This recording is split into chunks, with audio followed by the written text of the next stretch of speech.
This is Unit 1, Lesson 9, Moves in Parallel, and this is Activity 3, which is titled, Let's Do Some 180's.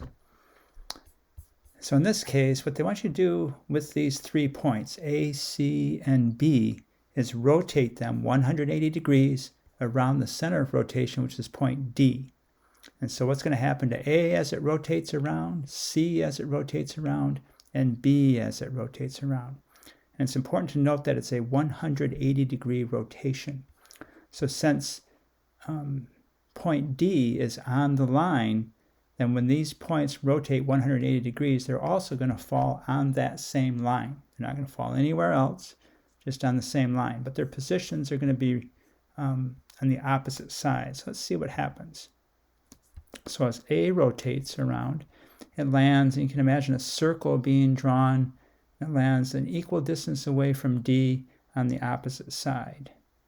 As C gets rotated, it lands an equal distance from D on the opposite side. So C prime is here, A prime is here. As B gets rotated, now B is going to go to the other side. So this whole thing is being rotated 180 degrees, so B is going to swing over here to the other side, an equal distance from D on the other side of D, and there it is. So let's see what happens if I rotate them all together at the same time.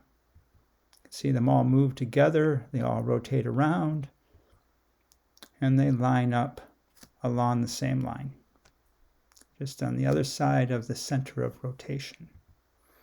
All right, so now we're going to continue with rotating things around the center of rotation 180 degrees, and C is on the same line as A. So that when A rotates 180 degrees, it's going to fall on the same line, but D is not. D is going to fall off this line, but you're going to still form a parallel line, but you can imagine it's going to be down here. So it rotates around, and it's going to end up down here somewhere, and it's going to be parallel to AD. So here it goes. I'm going to draw the corresponding point of D as D prime is an equal distance through the center of rotation on the other side. This is a 180-degree rotation. So it's right on the same, it's an equal distance on the other side. And A prime is an equal distance on the other side. So now I can connect these points. Connect them. And so now we're going to just watch this triangle rotate, and you can actually see what's going to happen. It's going to rotate all the way around and end up here. So these two angles are the same. This angle is the same as this angle. It'll rotate around. It's going to end up in the same spot right here.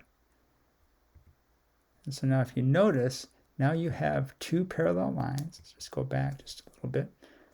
So this rotates around. So this line is parallel to this line. So I'm going to get rid of the circle and complete these lines, just make them a little bit longer.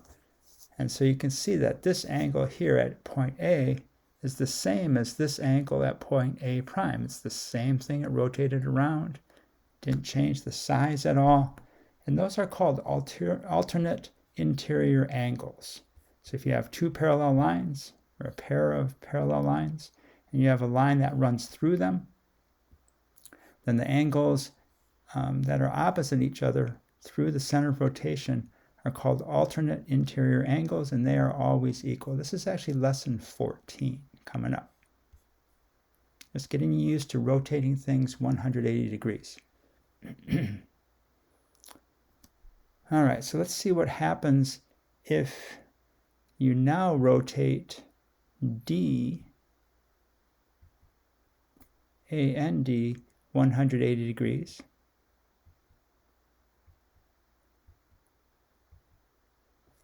So remember, D is going to end up on the opposite side. D prime, I should have labeled it, it's going to be right here.